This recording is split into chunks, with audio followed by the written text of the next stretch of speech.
Welcome to the Rap Soul Podcast, where we dive deep into the world of music that moves our hearts and gets our feet tapping.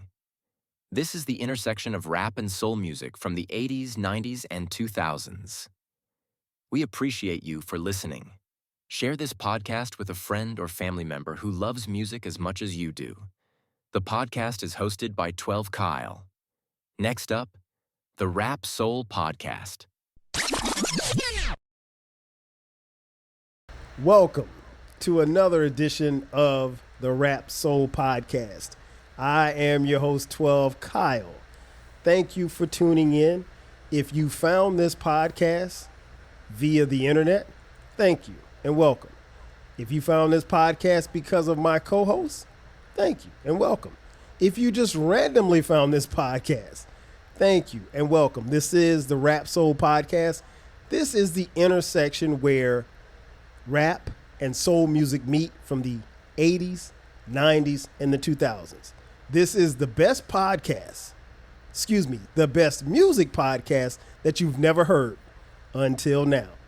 On this episode, what I want to do is we're going to talk about diss records.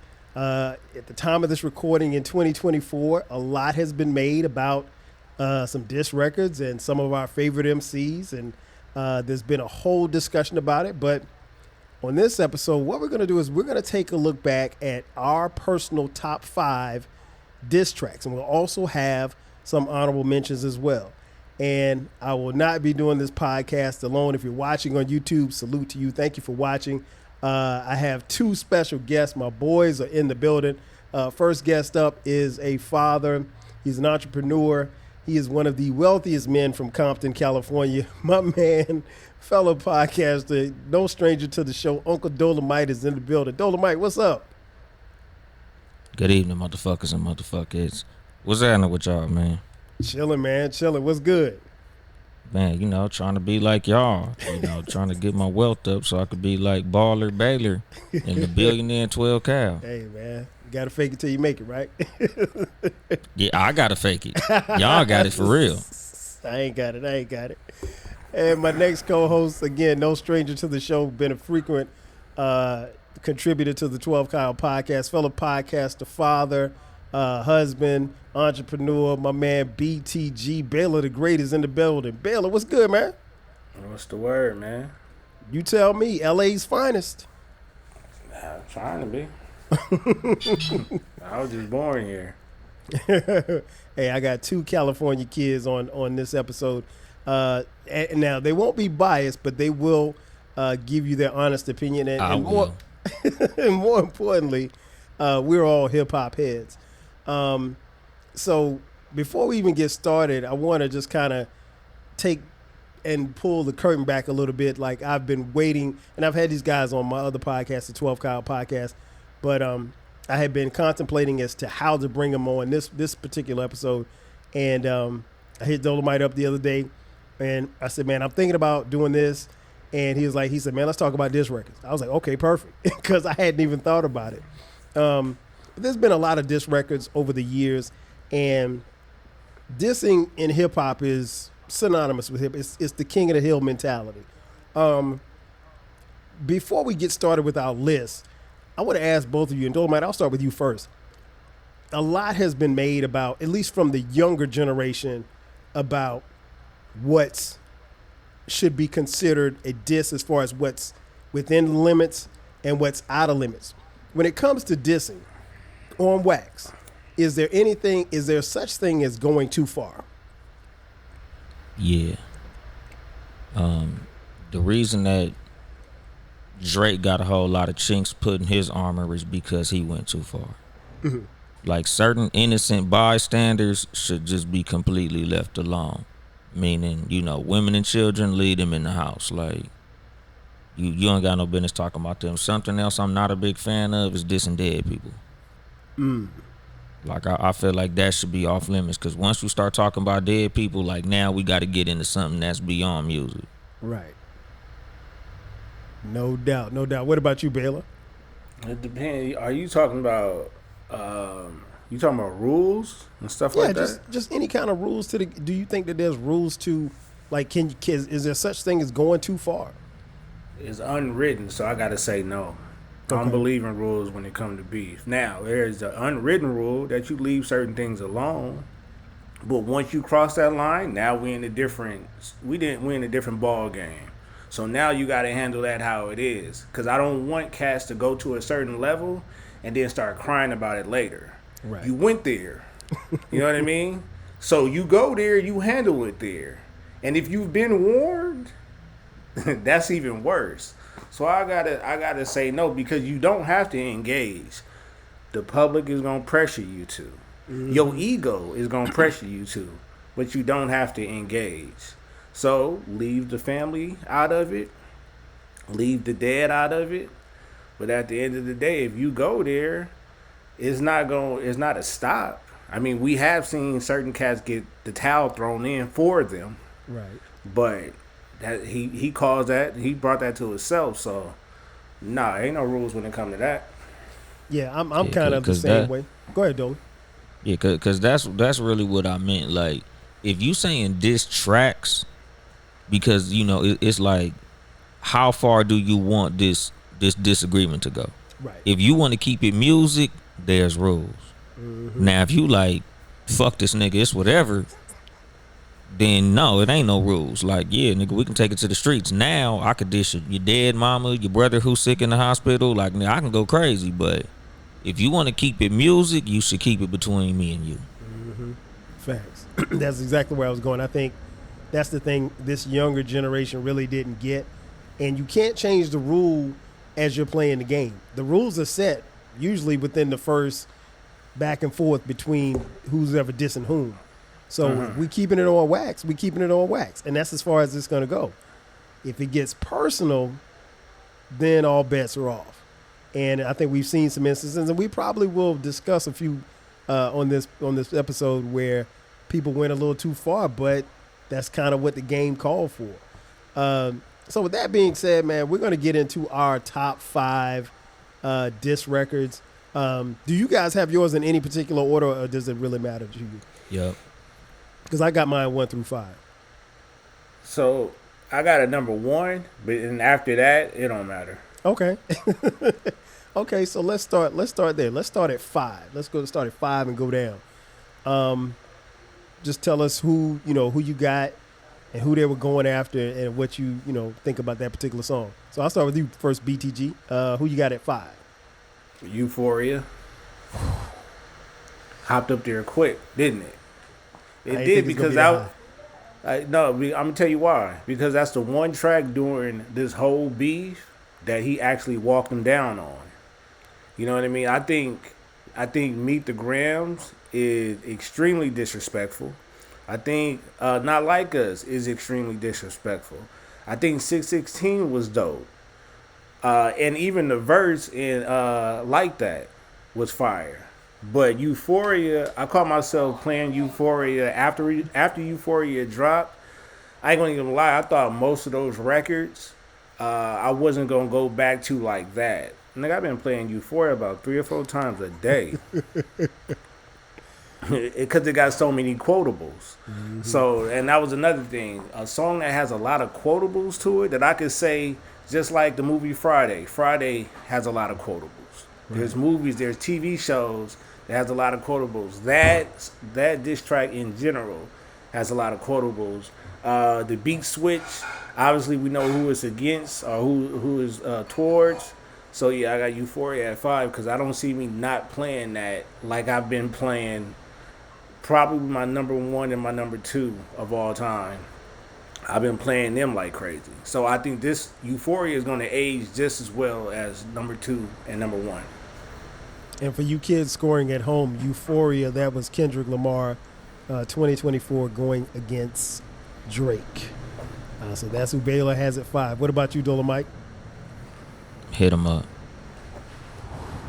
Hit him up barely made my top 5 too. And the only reason that it even made my top 5 was just on impact alone. Like, the song came out, damn near 30 years ago, and it's still a number 1 for a whole lot of people. So just on the fact of, pure impact, I got it up high. But on some real shit, like as a diss, I'm not a fan of it, but when I go according to the criteria that I have, I got to put it on the list. So I got it at 5 just on the fact that, 30 years later, it's still a discussion. Okay, so let me piggyback off that before I give you my number 5. Going back to the well, not so much the disrespect, but the level that it went to. I mean, he starts off, "That's why I fucked your bitch." Yeah. What do you think about that? Is that He could have stopped. He could have literally just stopped the beat and turned it off, like, because everything he pretty much said after that was damn near like we didn't even care, because he did that. That was like probably at the time the biggest slap in the face we've ever seen in hip hop ever. Like we've even between like Dr. Dre and Eazy-E, like they beef really made it into the streets. But they didn't even go that hard on each other. Like, it wasn't even to that level on they diss songs. So just on the fact that he started that song like that, the rest of the song is literally wah wah wah wah. It just was a nice song to bob your head to, honestly. No doubt. That's a good. Baylor, did you want to weigh in on that? Well, I was gonna wait till it came up in I got it in my top 5. Okay. So we'll do that. My bad. But that's a very good point. My number 5, 1998, second round knockout, Cannabis. He was going at LL Cool J. This one is up there for me because if you know the story, Cannabis was on one of LL's songs. He had asked LL about the tattoo that he had on his arm, which was a microphone. And he asked him nicely, I guess, about borrowing he wanted to get a tattoo like that. And he's like, "Let me get that tat on your arm." And LL, being the egotistical young fella that he was at the time, took it as a diss. And LL did something that Cannabis addressed in the song that I thought was clever, was that he said, that was a bitch move. Like, you tore up your rhymes and rewrote your rhyme and dissed me on a track that you already had me on. That was a cardinal sin back in hip-hop. You don't rewrite your rhymes after you hear somebody rhyme. Once you put it down, you put it down, and that's what it is. And because it was LL's song, he had the last go. So, in essence, Cannabis found out he got dissed on LL's record when he heard the record. So he heard it the same time we did. The only saving grace for Cannabis at that particular time, because it was 1998 and there was no social media. That's the only saving grace. But I love this. I think, LL won that battle, if you will. But LL, at this particular time, he was a major, major player in hip-hop. Cannabis was an up-and-coming mixtape rapper that was, kid with mad skills, and he was trying to make it to the next level. So I think even when the public looked at it, they looked at it like, well, LL's beating on this little dude, and he's nobody. Basically, the rap community tried to dismiss him. But I think hip-hop heads like us, I loved it. I thought it was a great comeback. I thought, Cannabis, I could have done without Mike Tyson on the song, but other than that, man, I loved it. I thought it was a dope comeback, and this is my number 5. Yeah, and Ludacris did that to T.I. on that song Stomp, the Young Buck, where he dissed him on the song that he was on, like. But I forgot how they got it squashed. I think like Shaka reached out to T.I., so they could squash everything. But, he had already dissed him. Yeah, they did. And I remember that beef, too. It was the talk of the city in Atlanta, man. I remember that vividly.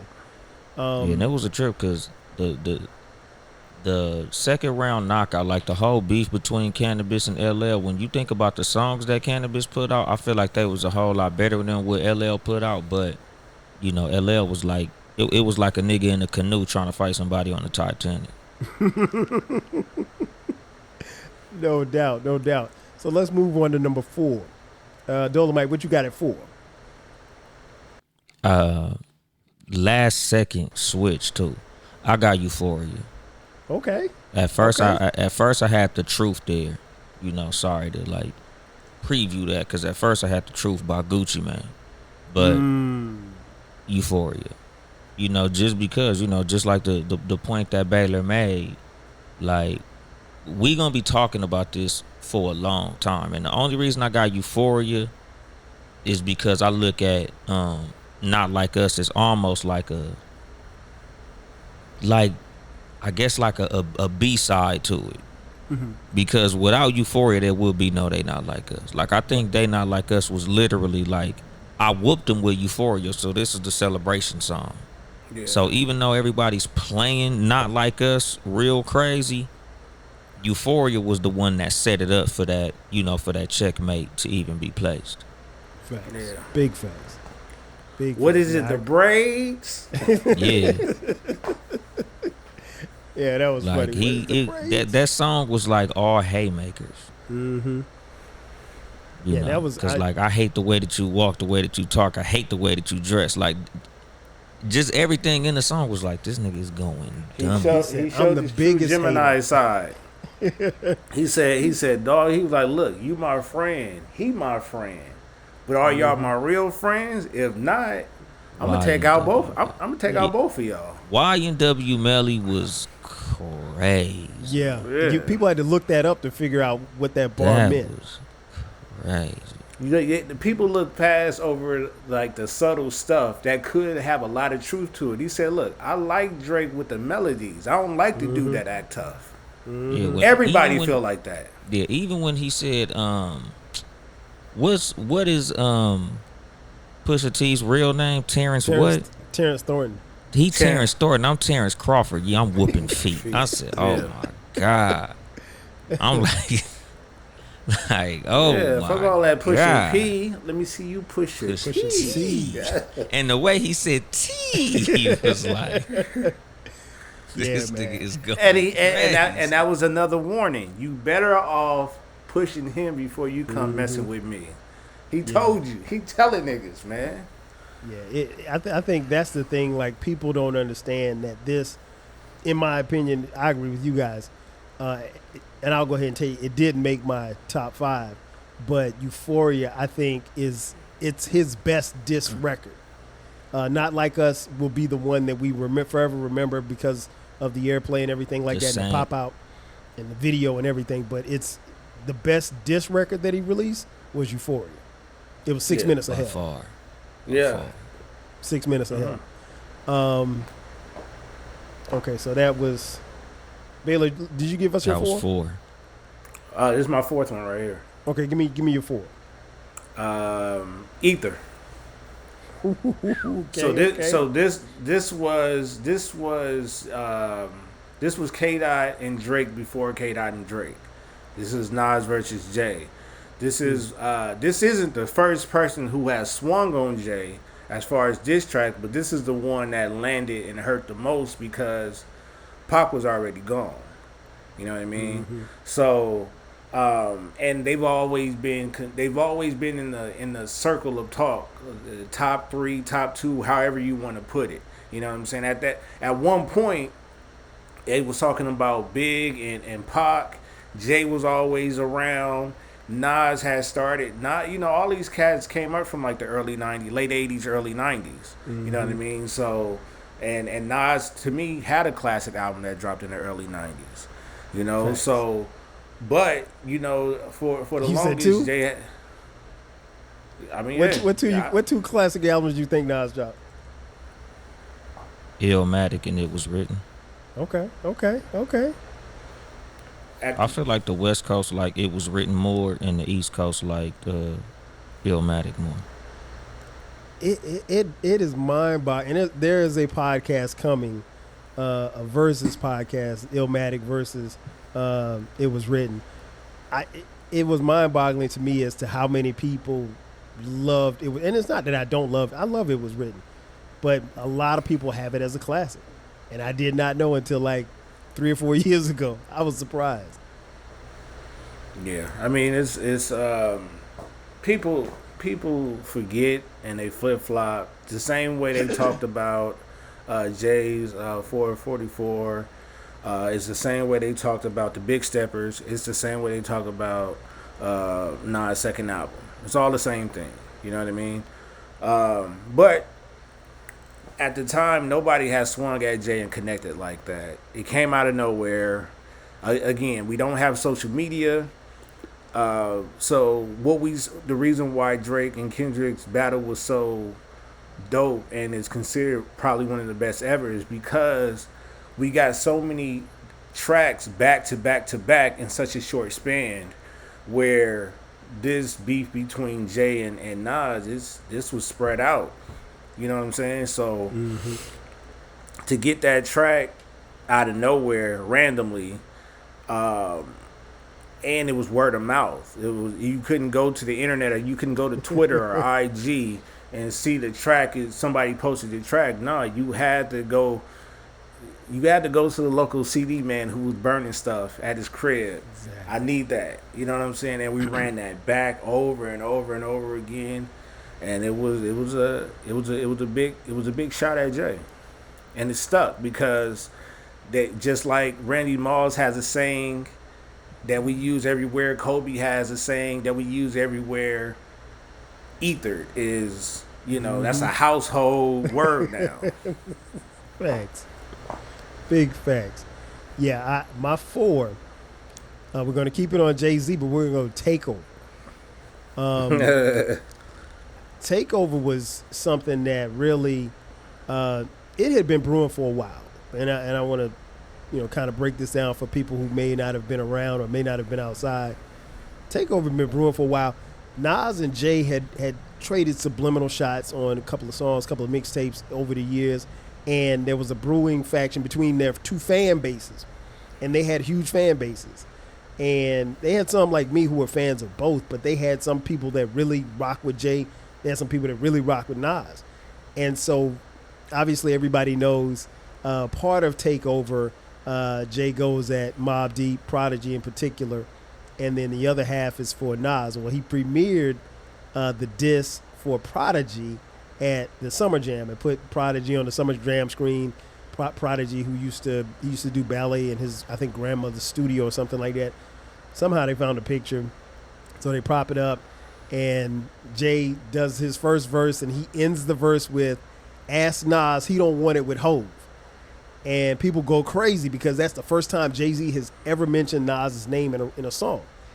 And you fast forward a couple of months later, Nas drops a freestyle. I think it was on a Clue tape, and he goes at Jay-Z and everybody in Rockefeller, and that was the preview for what was going to be Takeover. Takeover comes out on the is 9/11 because it was on the Blueprint album, and this is the first time that we hear the entire verse. And I just remember sitting there just with my mouth open, like, I can't believe this is happening. Like, you're excited, but you're also like, I thought and I say it all the time, and it's worth repeating. I thought it was over for Nas. Me and a lot of my friends, we thought it was over for Nas, and it literally took a minute for Nas to come back.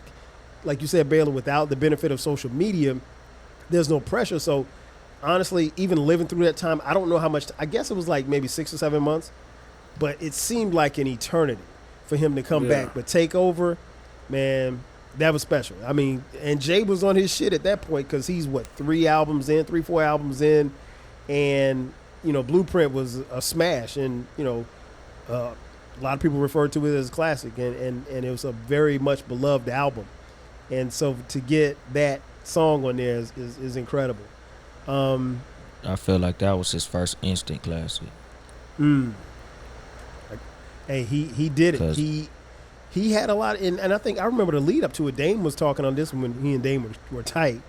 Dame was talking about how he and Kanye recorded all the songs in like 2 or 3 days or something like that. It was crazy. Like, they finished the album in like a week and a half or something like that. That's crazy. But all right, so we're at number 3. Dolemite, what you got at 3? 3, I got 300 bars. By the game. Okay. 300 bars by the game. 300 bars was crazy. Because 300 bars could have been 5 songs and they all would have been cold. Like, he was going crazy. Like, that, it was that song that I was like, this dude is like, he different.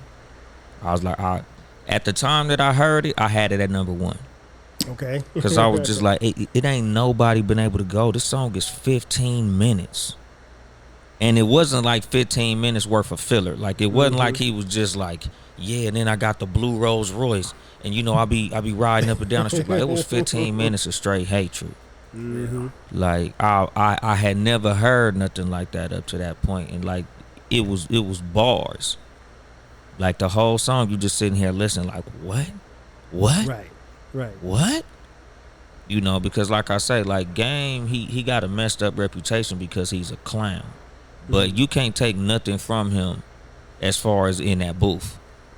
Like, rap wise, like, he deserved his spot on Mount Rushmore out here. Like, if not up there, like, you know, he's standing, he got a statue like down on the ground somewhere as you walk up to look at Mount Rushmore. Like, he's up there because, like, he done some things up in the booth. So I got 300 bars at number 3. And for those of you scoring at home, Game goes at 50 Cent and the G Unit Click in 300 bars. Baylor, what you got for number? I was on the G Unit mixtape. Yep, Or G Unit Unite. mixtape. What you got at 3, Baylor? I gotta hit him up. Okay. I gotta hit him up solely for the ending. I can remember all the rapping. I ain't gonna even lie to you. Even the Outlaws, I can remember all of it. Get out the way, yo, get out the way. I can remember all that. But the ending, the venom that he was talking. Oh yeah, Mobb Deep. Yeah, y'all want to jump in this? Fuck you too. Yeah. So yeah, and then at the time, we never switched up. That's one thing that when I say I'm West Coast biased, I'm dead serious. We never switch up. And there was no, you had a couple of cats walking around the city that wanted to be different or was just authentically different. You know, they listened to more East Coast than West Coast because they was never really around a sound like that. And that's cool. But during that time, when it was that East Coast versus West Coast, there was no, I think I'm gonna pick this side. No. When I say the East Coast, no disrespect, because I got a lot of East Coast family that's blood and East Coast family that I met, right? I'm mainly talking about New York when I say East Coast. You know, you can throw Philly in there, you can throw Florida, whoever else is on that side of town. But when I say the East Coast, I'm mainly talking about New York. Yeah, because you can literally just say the L.A.-New York beef, because it wasn't like the Bay Area was dissing Florida. Yeah, it ain't like Philly got in the middle of it or something. Seattle wasn't going at nobody in the DMV. Like, right. And at the time there was no, when you like fast forward to the Drake and Kendrick, I would say there was probably majority of the cats in New York was rooting for Drake. So you see what I'm saying? And he's not even from our country. But when it came down to one of ours, there's no question, bro. We riding for the city, state, coast, zip code, whatever you want to come up with. We stick and we not fake with it, because Game was going at Rick Ross. I didn't care about none of that. I didn't care who made the better record. I didn't care who had the better jokes. Right. But when it comes to the cast that we respect on a certain level, yeah, there is no which side you pick. We already know what side we on, and you had to pick a side. It was already a thing, and I wasn't flying like crazy back then, so it wasn't one of those. Oh, when I touch down in New York, I gotta watch myself. But that's how it felt though to a lot of artists. That when they went over there, they had to protect themselves. Vice versa, you know what I mean? So that's why I gotta hit them up at number 3, because that was probably, and it's number 1. Universal between that and another song, but Hit 'Em Up will always be between 1 and 2, but I got it at 3. So let me piggyback off that. This is what, 95, 96. So you guys weren't, because I'm 10 years older than both of you. You weren't like in Pampers or anything, but you had a sense as to, you know, what outside was like. Dolemite's from Compton, Baylor's from LA. Do you remember what the talk was like in your neighborhood amongst your friends? Because I know, like, I was in college at the time at South Carolina State University. Shout out to my alma mater. Since y'all say I shout it out every episode. Take a shot. Take a drink. Take a shot. But I was in college, and so in college, particularly at a black college, it's a big mix of people from different places, and obviously we had a lot of cats from New York. So, like you said, Baylor, you had to pick a side. Like there was no, oh I like Pac, oh I like Big. I was a huge fan of both. I didn't want to pick a side, but I was mad at Pac. I was mad at Pac for a couple of reasons. Keep in mind, while I was still rapping West Side, West Coast, whatever, it was just strictly West. Nigga, I was still listening to all of them. Oh yeah, no question. I was listening to all of them. Listen, you're talking to somebody who, and there's an upcoming podcast. The love that I have for West Coast hip hop is unmatched, as far as particularly somebody who came from the South, who grew up in the South. Just a hip hop head, and that was the music. That was some of the songs and the movement that I gravitated towards, and I talk about it in detail in that particular episode, in talking about my favorite 5 from LA. What about you, Dolemite? What was your take on what was going on at that time, what you were maybe hearing in school and hearing in the neighborhood? The same thing Baylor said, but there was no other selection. Like if you said anything other than you was riding with Pac, you probably would have got your ass whooped.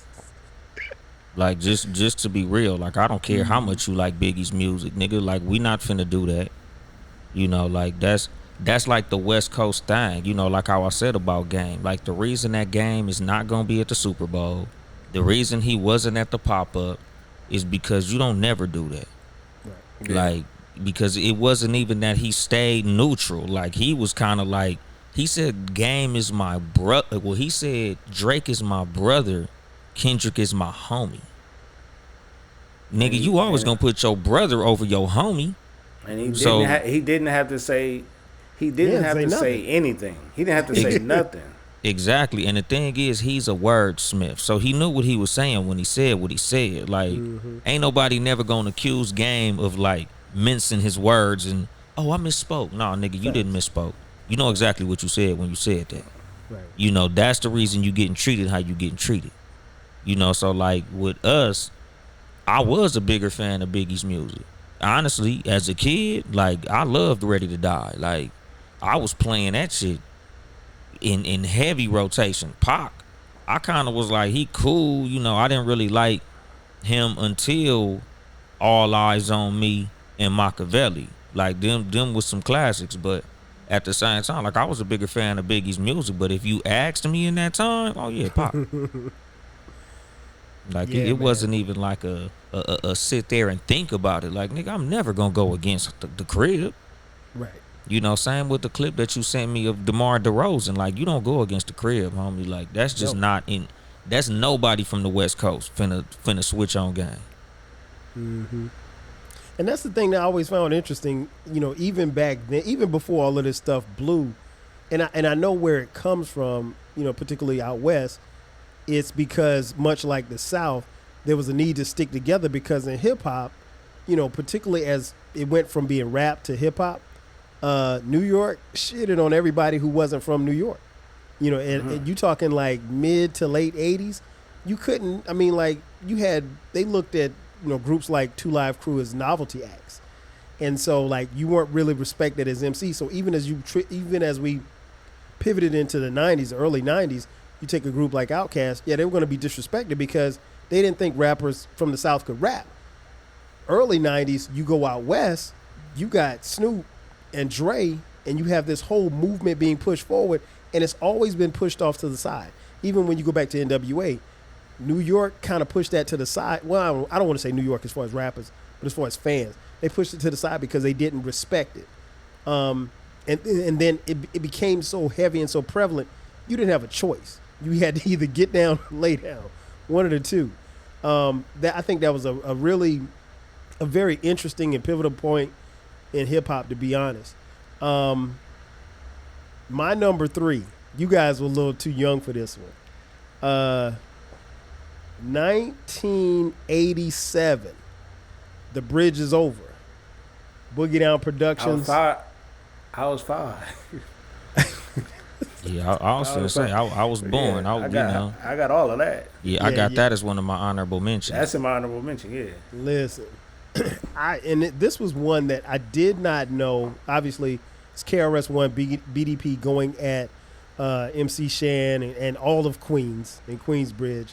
I had no idea like how big this was in New York City because again, we're not privy to social media. I'm a little kid in South Carolina. I think I might have been in middle school at the time, or I might have been right about to go to high school, and so I had no idea. Like, and what I want people to understand, particularly those who are younger, KRS-One was a nobody when this song came out. So if MC Shan never responds to this song, we never know who KRS-One is. But he dissed him. I mean, just imagine at this particular time, Shan was a god in Queens. Now he wasn't that big nationwide or whatever as far as a rapper, but in Queens he was a god. And you get this young punk out of the Bronx, and he's talking this shit to you, and you're on this throne, and you're like, okay, well, I'm gonna diss this guy back. And what he did was he ingratiated himself into a beef that he ended up losing, and KRS-One became the star, and Shan kind of, not that he was whack or anything like that, but he wasn't what KRS-One ended up being. And I always thought that was interesting because he really didn't have to say anything, but, hip-hop is a sport. You guys, talked about that a little earlier. It's a sport, and, it's the king of the hill. I'm on the hill. If you knock me off the hill, I'm coming back. So I got that at 3, man. I love that joint to this day. Yeah, and I think pride was a lot of it too. Oh, no because question. like you said, he could have literally just been like, nigga, I can't hear little niggas. Get your weight up before you come over here with that. Well, the thing is, I'm gonna piggyback off of the ego thing. When you just don't go after the person, but you go after his area, that's major. Because that's what we do out here. I've been doing it in high school. I went to Fremont, so our rivals was Crenshaw and Dorsey. My bad. So that's I really didn't mean that. I was gonna get to that. Your wife's gonna kill you. Whoa, man, it's so natural because we call Crenshaw coleslaw. You know what I'm saying? So that's what it look. And as much as I love Nip, because you already know where I got Nip ranked at on my all-time West Coast list, right? Right. I can't wear nothing that says Crenshaw on it. I'll never wear anything that says if it has his face and it might have a Crenshaw wording on it or a shirt that he's wearing in the shirt, then okay. But I'll never buy the Crenshaw sweater. I'll never wear the Crenshaw beanie. I'll never wear the Crenshaw socks. I went to the Mont, bro. That's out. That's out. East side. I can't do that one. But yeah, the Dorky Dons, them niggas too. They know what it's up, nigga. My town, bro. That's what it is. So when he said the bridge is over, I said, oh, this nigga is wild. You know what I'm saying? You talking, that's more than just one MC you talking about. You talking about his family, his friends, and the corner store. The whole borough. Like, Queens took it personal. And love it. In a lot of ways, Queens didn't recover for a long time. I had no idea. It didn't recover for a long time. And they take that shit serious. They take it very serious. All right, so we're down to the top 2. Dolemite, what you got at 2? Ether. And again, it's another impact pick. Because it's not so much of like the scathing diss, like, nigga, you called the nigga ugly. Like, it wasn't like he was saying no hell of a shit. It's just like the fact that it was more about the players involved than what they did. It was like the Thriller in Manila. Like, even if it wasn't the greatest fight you've ever seen, nigga, just the fact that it was Ali and Frazier in that motherfucker. Like, right. Sometimes it's more about who's involved than what happens in the ring. And I feel like that's what Ether was. Like, Ether was Jay-Z at the top of his game. Like, this was literally probably the only point that I can think of in Jay-Z's career where he was that dude. Because never in Jay-Z's career, honestly, can we say, like, he was like the top of the top of the top. Like, when the Blueprint dropped, we can argue that Jay-Z was the hottest nigga in hip-hop. He was in his prime. But when Ether came out, it was like, oh shit, that nigga fucked you up. You know, to Yeah. the point where, like I said, only thing I got on my list is winning diss tracks. You know, because honestly, I felt like Super Ugly was a better diss, but at the same time, it was like too little, too late. So, you know, I got Ether at number 2 just on impact alone. Like, again, you know, we still talking about it, and every time you mention diss songs, like Baylor said, it became a verb. Yes. You got ethered. Yeah. What about you, Baylor? I'm glad you asked. No Vaseline Okay. at number 2.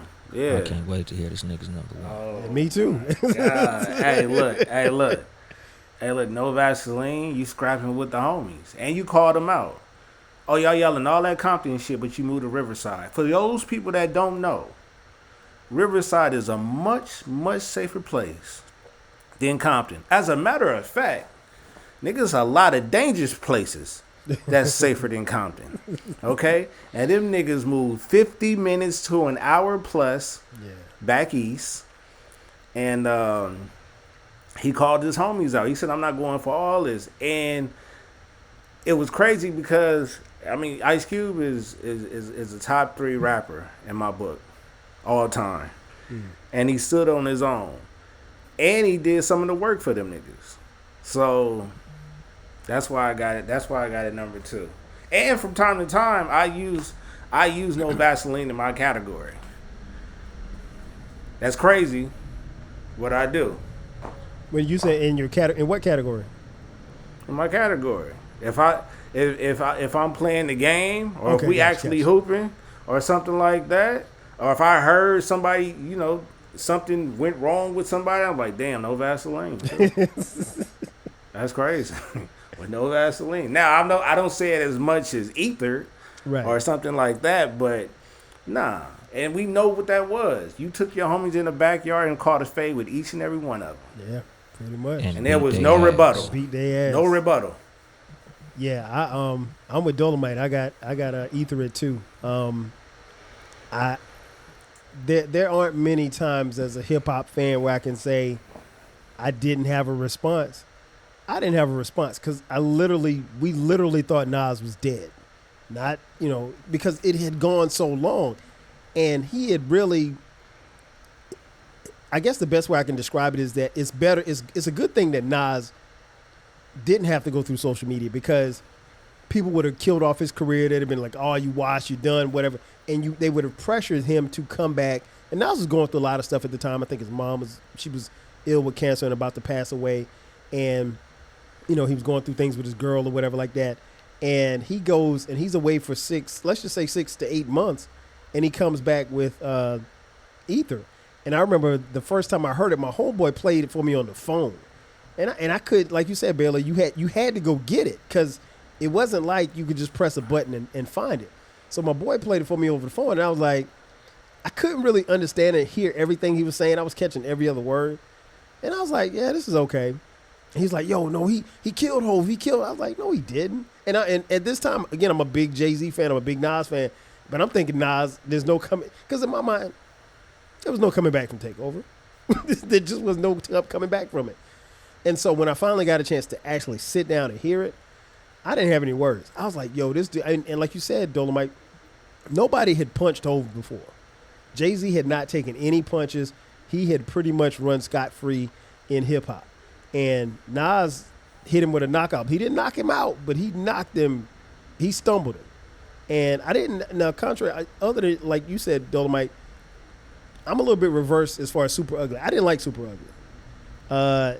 Jay-Z, I felt like Jay-Z came with Super Ugly as a response, because he knew that it was going to be a response to Ether.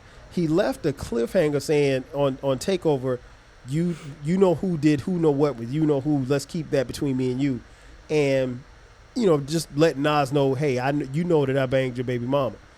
But Jay-Z's own mama told him, like, nah, dog, you gotta relax. And I think when he got that, he knew. And then they did, you know, this big poll and stuff and called. I mean, to this day, people think that Jay-Z won. He didn't win. And the whole Vengers. Who said he won? The whole Vengers. You ain't seen the whole Vengers on on TikTok and Instagram. That's like the Drake fans that's still trying to say Drake won. Like, oh, there's some of them out there too. As crazy as it sounds, people like that get no acknowledgement. Like, nah, you can't because it's just like it's like why. But yeah, because even as a fan, like if you were objective Jay-Z fan, you know he lost. Mm-hmm. You have to be, because yeah, he didn't win. So yeah, I think Dolemite, you and I got the same number one. So I'm gonna kick it to Baylor. Baylor, what you got at number one? Hey, so California in general has the biggest adoption agency, right? We adopt a lot of people outside of California. 3 of our classic West Coast artists are from different states. You know what I'm saying? We got cats from Jersey, New York, Philly. We're gonna stick with Philly right now. This was one of the smoothest diss tracks of all time. And the video went with it. They even said the East Coast, New York, even had a response to it. That did nothing, right? And they also said they had a different one too, right? I'm lost. Oh, I know exactly. You ain't never heard of New York, New York? Oh, okay. Yeah. You said Philly. I'm like, well, Corrupt is from Corrupt. I thought he was gonna say calling out names. Honestly, nah, Corrupt is from Philly. But what a lot of people don't realize is that he was really the only one that was on that track. I mean, outside of Snoop talking and stuff like that and singing. But no, New York, New York. I could play that. That's my favorite diss track to play in the fall. You know what I'm saying? It's 63-degree weather. I got the windows cracked a little bit. Dog, I could pull up to any establishment playing that. You know what I'm saying? And it's still smooth. And we kick down the buildings, though. See, I feel like the video was way more than the video. Song. The video. See, this is why I like New York, New York so much. Because this wasn't hit 'em up. This wasn't right at you. This wasn't no Vaseline. This was like, no, we could do exactly what y'all do. And we're going to kick down y'all buildings while we do it. What up, God? What up, God? Talking just like them, because we all get mocked. And they don't like that. And that's what I love the most. New York, New York. Dogtown. That's crazy. Okay. Curveball. I didn't expect that one. What you got at one, Dolemite? No Vaseline. Yeah, same. No Vaseline. Greatest, like, it ended one of the greatest groups of all time. Like, after No Vaseline, there were no more NWA albums. There was no, like, diss track to reply to it. It didn't spawn a great beef. It basically was him saying, like, nigga, I'm better than all y'all put together, nigga. Mm-hmm. And it, like, they couldn't do nothing but respect it. Like, it just was like, well, he's right. Right. We gonna go do other things. Like, nigga, Dre and Easy, they dissed each other. They was like, nigga, we ain't gonna say nothing to that nigga. We ain't even gonna give him a footnote in our diss songs. Like, we gonna act like that shit didn't even happen.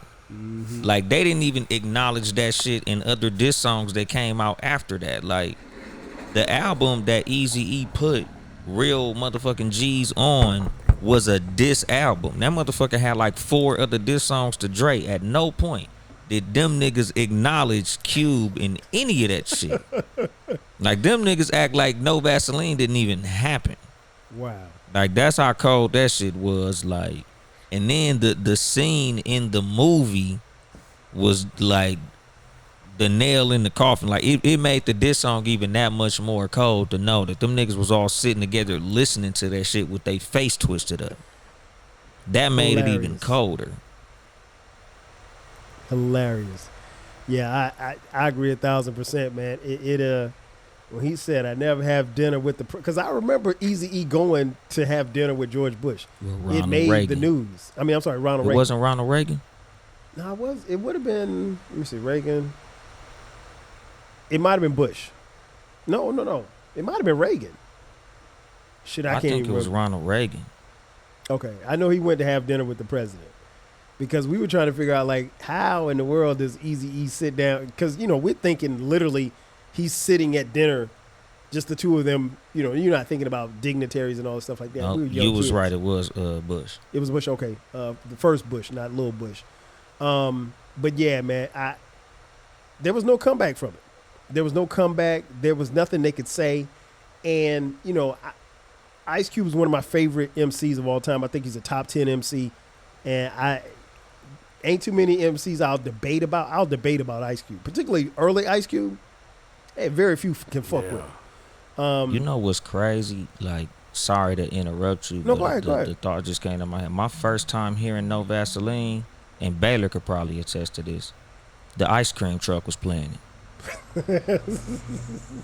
we used to have a slush truck where they would have like the sour gummy worms and like the sour licorice sticks and shit.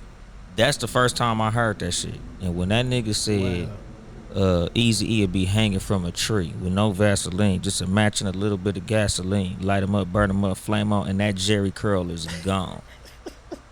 Me and all my homeboys, I got Easy E on my shirt. I got a picture of Easy E in my house, like a 3-foot big portrait of Easy E. He was my hero.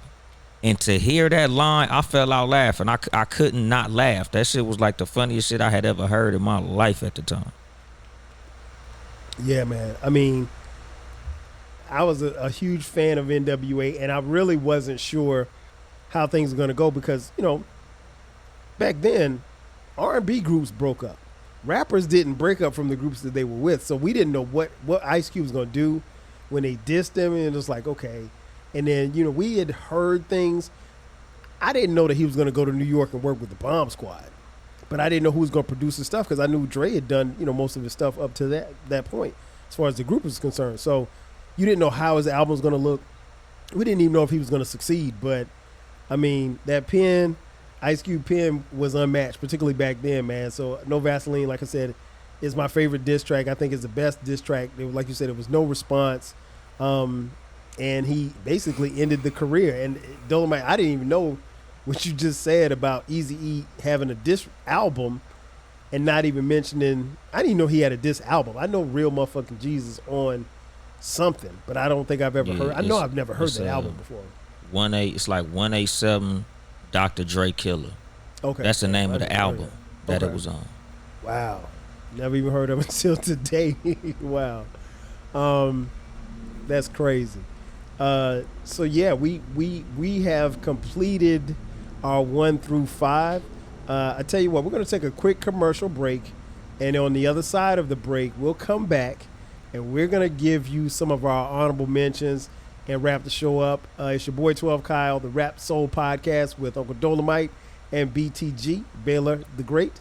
We'll be back in just a sec. Are you feeling nostalgic for the golden eras of rap and soul music? If so, tune in to the Rap Soul Podcast. We are your weekly journey through the 80s, 90s, and 2000s, spotlighting the music and the hidden gems that shaped the soundtrack of our lives. From the powerful beats to the soulful melodies, we bring you the best of the past with fresh insights and stories. Rediscover the music that defined a generation. Subscribe to the Rap Soul Podcast and enjoy the vibes. And just like that, we are back. Once again, it's your boy 12 Kyle, the Rap Soul Podcast. This is the intersection of rap and soul music from the 80s, 90s, and 2000s. We're talking about the best diss tracks, and I got my boys in the building, Dolemite and Baylor. So before the break, we gave you our 5. So now we're going to run through some of our honorable mentions before we wrap up the show. So I'm interested, Baylor, you said you only had one honorable mention. What do you have for your honorable mention? I wrote down 3 more. I got 4. Okay. Pusha T, Exodus 23:1. Woo. That's when you walk down Lil Wayne. Listen. Lil Wayne never said nothing after that. Could he? Shut up. Nah. And had a video to it too. So I mean, the video wasn't disrespectful, but yeah, that song was hard. I listened to that today. That joint's still cold. Yeah, them niggas ain't down for Yeah, he hurt his feelings. He said, "Hey, you signed to one nigga that signed to this nigga that signed to three niggas. Now that's bad luck." And Kendrick came back and kind of reversed it and said the same thing. Mm-hmm. What else you got? Yeah. Oh yeah, DJ Quick, Dollars and Cents. Definitely gotta have that one up there. Quick is the name. Oh yeah, we talked about it earlier. The Bridge is Over. Had that one, and then my last one is definitely a curveball. Matter of fact, this motherfucker is not a curveball; it's a change up.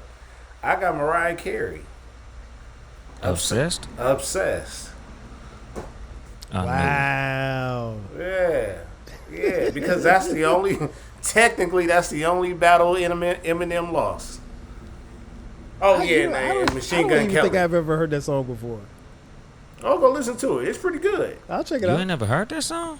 No, dog. I didn't want to. I'm not much. She had Eminem another fan. diss song to him with Gucci Mane on it too. And the Dream wrote it. Yeah, she had a diss song to him with Gucci Mane on it.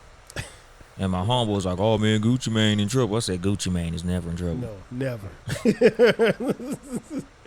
Gucci Mane gonna be good wherever he is. Trust me. Exactly. No, I liked it because it wasn't a lot of people that was going at M like that.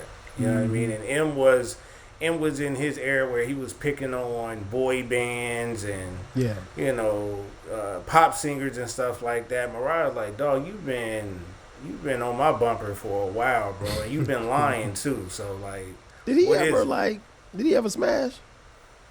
He said he did. She said he didn't. Here's the thing though. It's the industry. If we not in the know, smashed. we'll never know, and we don't know. I'll leave it at that. He probably did. I think he probably did too. Yeah, but, I think he just on the probably fact did, that she's such a huge star, she can lie and say he didn't. It's Exactly. like, who got the bigger microphone?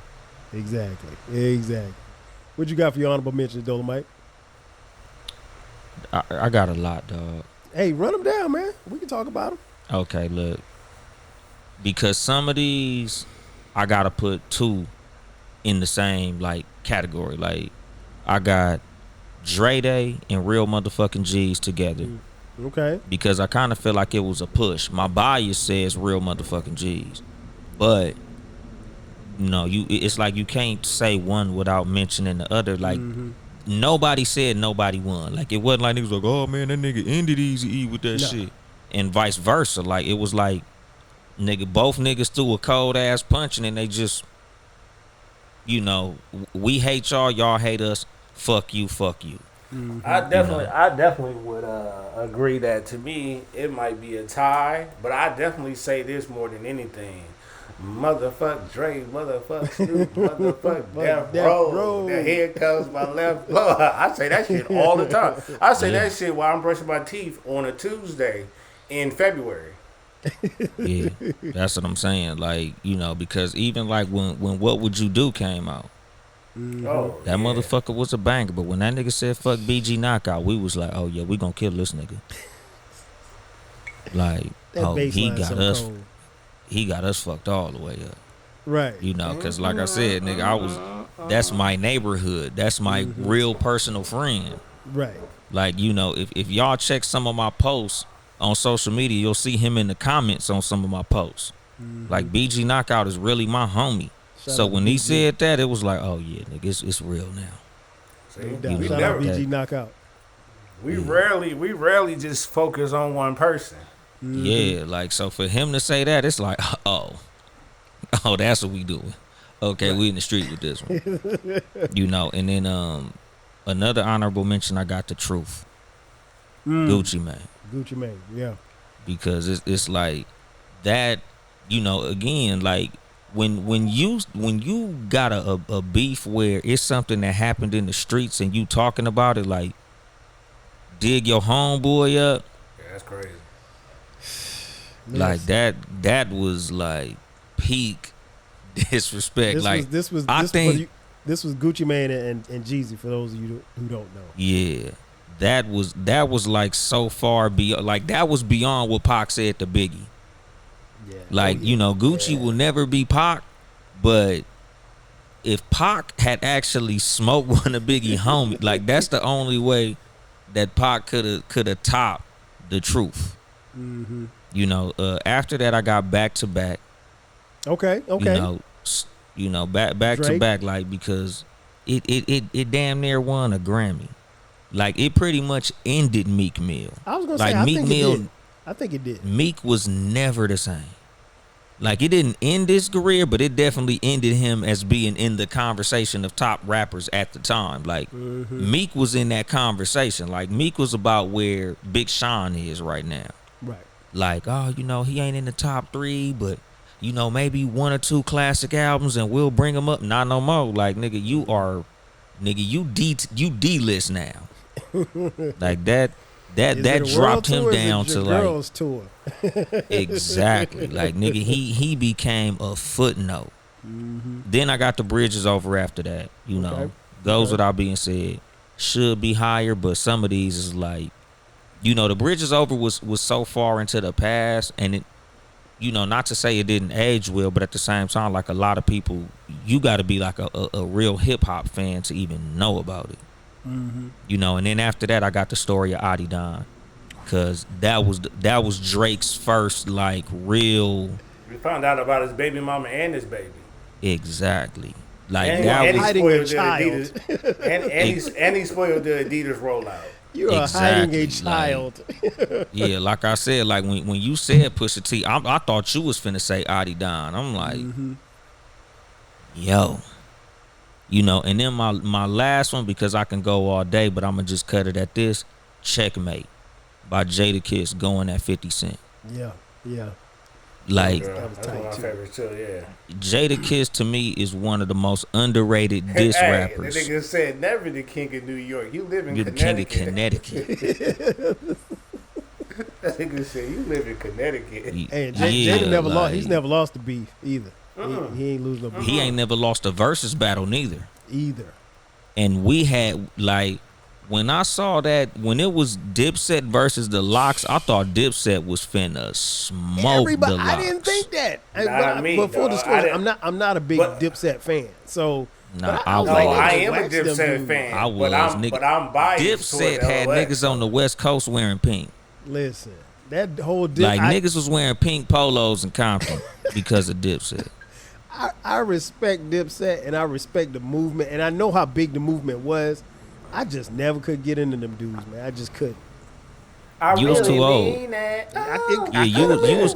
You was too old. Like, you was a grown man. Oh yeah, grown. Mortgage, like, kids, wife. that was like teenager music. Like, that would be like you being like a Uzi fan in your 30s. Like, Dipset you probably was in your 30s. You probably was in your like it was definitely music for our group, because when Dipset was out, we was all like 16, 17.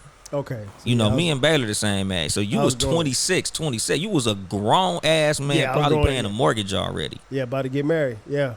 Yeah, like, you was a full grown man. So it would be like when Soulja Boy came out and I was like 26 and niggas was you, and I'm like, nigga, get the hell out of here. Get the fuck out of here with that. You know, it's like Lil Bow Wow. Like, niggas 10 years younger than us, Bow Wow is like they up here with them. While we yeah. was like, nigga, I'm a grown ass man. I don't listen to no damn Bow Wow. Yeah, why am I but listening to Bow Wow? if you 32 right now and we bringing up Bow Wow, you like, nah, man, you wasn't outside for Bow Wow. No, I wasn't outside. I was in the rental office paying my rent. Right. You know, so like with you wasn't tripping off Dipset, but like me and Baylor's generation is like, nigga, Dipset had us dressing different. Yeah. That was an era. So when that verses came up, I'm thinking like, these niggas from the dog walk the Lox. And then to watch that verses, I'm like, this nigga Jadakiss on a different level, dog. Yeah. From the beginning. My personal top 5. From the beginning, and speaking of verses, and I meant I forgot about mentioning when you mentioned Jeezy and Gucci. That verses they did. Hey, when that nigga played the truth, bro, I thought somebody was gonna get shot. We smoking on Pookie Low. And they cut the music, and he was like, we smoking on Pookie Low. I was like, man, you can't keep saying that, bro. But like, somebody gonna get killed tonight. He was so far gone, like, you could tell he was already changing into like the business persona at that time. So But you know what He would be a the thing fool. is, But I also think it's like you don't play with somebody who you know will really hit you. exactly. That's what I honestly think it was. Like sometimes you gotta realize like if somebody got a pit bull in in the yard, you knock on their door to get your ball. You don't hop that fence. Mm-hmm. Yeah. And that's the thing. Like even that whole thing, because I remember hearing about unfortunately the young brother that got killed. And you know the thing about it, Atlanta and living here, particularly as long as I've lived here, is that you know that there's rap shit and then there's street shit, and you do your best to stay out of the street. You can do the rap shit all day, but the street shit you have to separate the two because even though it's a big city, it is a relatively small city to the point where people like Gucci and Jeezy, they're gonna run into each other at some point. It don't have to be at a club, it don't have to be at the mall, but the city ain't that big. Like you can't. Your paths are going to cross, circles are going to cross, camps are going to cross, and so that was like always the fear. So even when I saw that verses that night, I didn't think the two of them would get into it, but I knew that their camps, because I think they filmed that at Magic City if I'm not mistaken, and like if you've been to Magic City, there's a whole bunch of stuff around Magic City, but ain't but a couple of different ways you can go when you leave, and it's all exposed. And I was like, man, something going. And I was so happy that nothing happened that night. But yeah, that was a crazy versus. But yeah, you're right, man. I might have been. I probably was a little too old for Dipset. I remember Ballin'. I remember the anthem. I remember the hits. I just never got into Dipset. I do understand and understand their movement and stuff like that. But I was just a little too. I probably checked out by then. My honorable mentions, some of the ones you've already mentioned. I got Hit 'Em Up. Hit 'Em Up did not make my top 5. This probably going to surprise a lot of people. And here's why. And I say this all the time, and it's worth repeating. If Hit 'Em Up was just Tupac's verse, I would put it at number 1. No disrespect to the Outlaws. He should have kept them off that record. I think they bring down the record. I mean, you got his rant, you got his verse, you got him starting off the song, you got them stealing the Get Money beat. That's perfect. It was perfect. You got vintage Tupac, Venom and all, full of piss and vinegar. And once some other dudes start rapping, it takes away. So I can't put it. Most people have it in their top 5. I'm not gonna argue. Some people got it at 1. Cool. I can't put it in the top 5 because them dudes they just, and it's like you said, it's a fade. If Dolemite, me and you fighting, we fighting. It's me and you. You don't need no help from nobody else. And Pac didn't need their help. I think what Pac did was something that like we out here do. Like I'm gonna let my little homies beat you up. Right. So I think the sentiment was like some real West Coast type shit. Like I'm gonna let my little homies handle you. But at the same time, like you said, it was like you should have did this one on me. Mm-hmm. Like we didn't want to hear the little homies. He did the same thing Cube did. After Cube left MWA, it was Cube and it was the Lynch Mob. Then it was Pac. He made his alliance with, you know what I'm saying? So it was like, I get it. I get it too. If you want to take off the verses, that's cool. They not the best, but they I can remember them all though. Oh, no question. That's the thing about they it. Catch like, you. Yeah, that's what I'm saying. Like it goes like get out the way, yo. I can't not hear that on that track. You know what I'm saying? But to Pac's defense, shit, we only really talk about what he say at the end of the record and at the very beginning. Mm-hmm. Yeah, that's true. Like I said, the rest of the song is womp womp womp womp. That's that was how I prefaced it. Like nigga, you here? That's why I fucked your bitch, you fat motherfucker. And then everything and at then the we end start, of it. And then we start dancing to most of it. Exactly. And then we start hearing them cuss out people. Exactly, because on some real shit, I feel the same way about Hit 'Em Up, Ether, and They Not Like Us. Mm-hmm. Those 3 songs, the impact of them was they were good music. Mm-hmm. Like if Ether didn't have that beat, we wouldn't be talking about Ether like that. No. Like that beat was crazy. Like that beat is so cold that whenever somebody is dissing somebody just talking, they'll play the Ether beat. They just play the Ether beat. Yes. Hell yeah. Yeah, they just like play it. Even You know, to because like this I said, day. like what are the quotables of Ether? How many rhymes? How many Biggie rhymes you gonna come out your fat lips? Is that really like I mean, it's dope? not a. Like, you know, Well, it addresses the you fact 36 in a karate class, you Tybo Tybo ho. ho. I've Like, said that before. Yeah. you know, like that. It was like, you know, scared to smile. They called you ugly. Like, it wasn't all that, honestly. You know, because like I've had this debate with people about like my personal diss tracks, because this is my the list. This ain't my Yes. personal list. My personal list, like I got No Vaseline 1, 300 bars 2, and then like all the big ones, pause, they not even on the list. Like Hit 'Em Up ain't even on my list. Ether not on my list, but because of the impact, like you can't leave them off Leave 'em because off, right? 30 years later they're still being talked about by literally everybody. Fact. You know, because like I feel like Euphoria, after the They Not Like Us trance wears off, everybody's gonna be able to really truly appreciate Euphoria. But right now, while we dancing, They Not Like Us is still ringing. That is actually my number 7, my honorable mention, Euphoria. I have it above Not Like Us, and Not Like Us is a jam, but Euphoria, like I said, it's 6 minutes of bars, and I mean, like he doesn't waste any time. He gets right to it, and he tell you, I'm the biggest hater, and he proceeds to tell you why he hates this guy. I mean, like he really don't like this guy. Number 8, I shared with Dolemite, Story of Adidon. That was, like you said, the first chink in Drake's armor. And, you know, I thought actually as bad as Drake lost, I thought it was a good look that he didn't really stumble, you know, to his credit. And, you know, some of the Drake fans, they were a little bit beyond me because they were, oh, well, who's Pusha T? I'm like, bro, if you got to ask who Pusha T is in this beef, you really don't know hip hop. Or they tried to make it sound like, honestly, he's got like more another. money. The Duppy freestyle was super dope too. Yeah, that was dope. It don't get Like the credit it deserves. I like that. I like that a lot.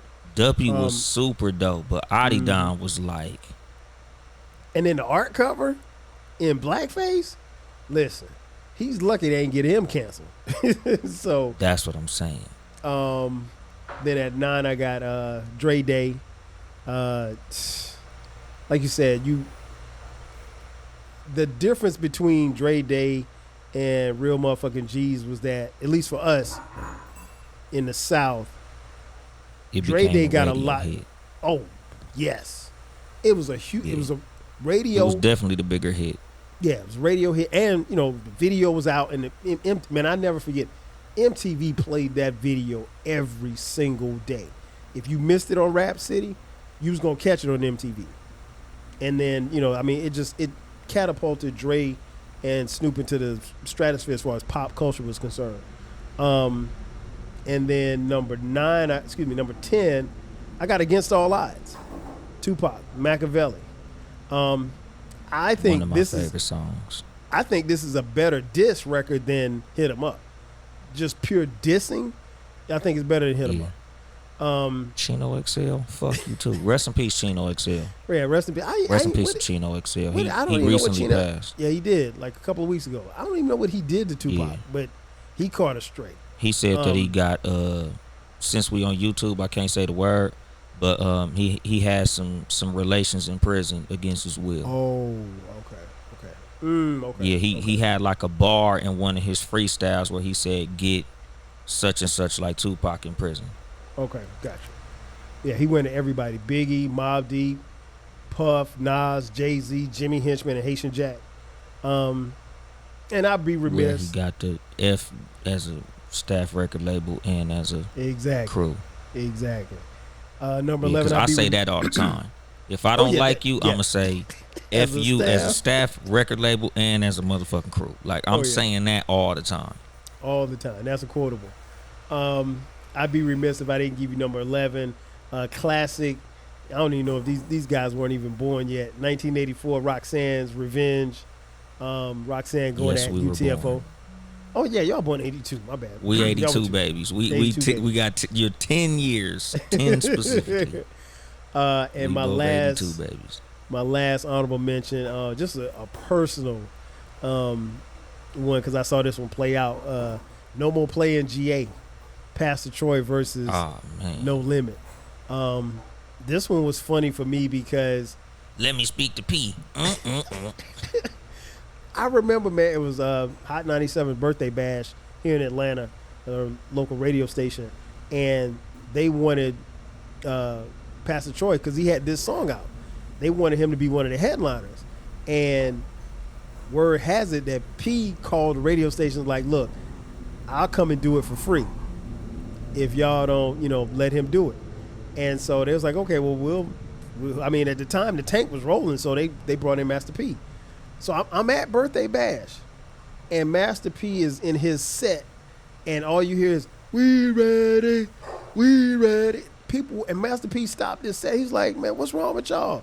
I mean, but it was like you said, Baylor, like you said earlier, Dolemite, your city are going to get behind the people from your city. And so it's us versus everybody. And you never go against your city. You never go against the turf. No, because that's where you're from. And so Master P literally was behind, not that anybody was going to do anything to Master P, but he was behind enemy lines. Anyway, so Goody Mob comes on at the end of the show, and they bring out Pastor Troy. And Pastor Troy, when I tell you, you could feel the ground moving when he hit that stage. And he did No More Playing GA before they cut the sound off. And I think they'll never admit it, but I think Master P was behind his sound getting cut off. They said it was a timing issue, but I think P did something to that. But Absolutely. the tank was still rolling. Multi-millionaire. Oh yeah. And I mean, again, same thing like KRS-One and MC Shan. Who was Pastor Troy at the time to Master P at the time was a hip hop mogul. He was as big as Puff. He was bigger than Jay-Z. And he responded to some dude, and the rest was history. And of course, he didn't kill his career, but shortly thereafter, Master P's No Limit Tank kind of went off the road. And, people started dropping off or whatever like that, and the tank stopped rolling. People I think they kind of got tired of him. But long story short, but yeah, No More Playing GA. Always will get bump in my ride. Yeah, man. So that's it, man. We have done. Cal. Yes, sir. Buckshot, Noriega, Jigga, cool. Cannabis, Wu-Tangs, my niggas, cool. Cool. Jam Spot, but fuck Ja Rule. I'm telling you, nigga, like, how do you not have calling out names? Oh, like, when my you said God. Corrupt, I thought you was going to say calling out names. Dolly, That's dog. crazy. Hey, I Dolly, love look, Corrupt. the list that you came up with, plus with 12K, dog, all of them can get in that top 5. Yeah. It's Like, just how did you not have calling out names? I'll probably play. I know I played New York. I played Euphoria, No Vaseline. I play those the most. But I play Calling Out. I play that album more than anything. So it's like, dog, everybody can't go, but it's there. Yeah, because 21 Gun Salute is my second favorite Tupac song, but I forgot it was a diss song. Against all odds. Yep. Man. In the studio getting blowed, this be the realest shit I ever wrote. Man, Okay. I couldn't get all away odds. from that song. You gotta understand, when it come to Pac, even if my brother didn't put me up on Pac, because my brother is we 7 years apart. I stayed around essays too. All they did was play Pac. That's all Man, they listen. play is Pac. Yeah, that's One of all the they favorite hardest artists, and they things can't to stand us. My bad. Go ahead. What'd you say, Dolomite? That's what Go ahead. No, No, I I'm was just saying, just gonna say, they don't like- like us, but they love Pop. And picture that. One of the hardest things, man, was going back to that Machiavelli album, because that Machiavelli album comes out right after Pac dies. And man, probably maybe about a month or so ago, man, I went back and listened to it, man, and it felt good because I hadn't heard it in a while, but then I started getting mad just because like this, I was like, man, this dude should be here, man. Like he really, Yeah, like Blasphemy is my favorite Pac song. Man, a lot of cats should be here right now, man. Man, listen. Blasphemy is like That's like I used to call it the real nigga national anthem. Yeah, and for those Like of you I who love Blasphemy. early, I got on Pac with Tupacalypse Now because I want to say it came out my freshman year in college, I think, or maybe right before I graduated from high school. It was 91. And I was hooked. I was hooked like from that point on. And I was always been a fan. But yeah, listening to the Machiavelli album, and I'm one of the few people who I enjoy Machiavelli better than I do All Eyes on Me. All Eyes on Me is probably the most popular, but I think at least for me personally, it's Me Against the World, Machiavelli, then All Eyes on Me as far as ranking Tupac's albums. But yeah, that listen, that album front to back, cold. But yeah, man, we have done it. We have presented our certified top 5 as well as some honorable mentions. Before we get out of here, Baylor, tell folks where they can find you, where they can find both of your podcasts, and where they can hit you up at. I'll put a little pressure on you for the next one. I think we should do debut videos. Ooh. And I'm gonna tell you right now, I'm gonna give a cliffhanger. Chief Keef is in my top 5 when it comes to debut videos. I'm just letting y'all know that off the bat. That's crazy. Yeah. Chief But Keef, you can follow the me. debut would be Like That. I think that's the Don't name of it? like. Don't Like. Don't yeah. like. Okay. That video was at Baylorism on TikTok, at Baylorism on Twitter, BTG for President, Open Run with BTG, part of the Rare Science Network. That's it. Okay. What about you, Dolemite? Uncle Dolemite on all social media platforms. Too Much Game Podcast, TOO, because I ain't never been number 2 on all streaming platforms. Yeah, and if y'all want to see any of my comedy, follow Uncle Dolemite on Instagram or Uncle Dolly Jokes. That's where I post all my flyers and where I'm going to be. And my clips is on TikTok and my YouTube, which is Uncle Dolemite. Definitely. These are my boys. Y'all support them. You guys, well, you should know where to find me because this is a new venture. If maybe some of you are here for the first time, this is my new baby, the Rap Soul Podcast. Do yourself a favor, do me a favor, subscribe. Again, I say this is the intersection between rap and soul music from the 80s, 90s, and 2000s. So subscribe. And then once you subscribe, share it. Share it with a friend who enjoys rap music, hip-hop music, soul, and R&B music just as much as you do. We're on YouTube, Rap Soul Podcast. You can listen to this podcast wherever you're listening right now, but we're on all streaming platforms, the Rap Soul Podcast. You can follow us on social media. You can follow me at 12Kyle or the podcast, Rap Soul Podcast, on all social media, Twitter, IG, Facebook. We also have a Reddit channel, so if you'd like to continue this discussion and leave comments, go to our Reddit page, the Rap Soul Podcast. Jump in there, give us your 5 and your honorable mention. And if you don't like our 5, you can tell us what you don't like about it. We don't care, but but I appreciate all feedback and comments. Obviously, you can comment on YouTube and Facebook as well, and IG. And if you want to make a financial contribution to the podcast, you can do that as well. Unlike Dolemite and Baylor, I'm not independently wealthy. So hit me up on Cash App, $TWELVEKYLE. Again, that's going to do it for us. So for my boys, Dolemite and Baylor, I am your boy, 12Kyle, and this has been another edition of the Rap Soul Podcast. We'll catch you guys next time. 5,000. Thank you for listening. This concludes the episode. Be sure to subscribe to the Rap Soul Podcast. You can find the podcast wherever you get your podcasts. Follow the podcast on social media. And feel free to continue this discussion on our Reddit page. More importantly, share this podcast with a friend or family member who loves music as much as you do. Until next time, 5,000.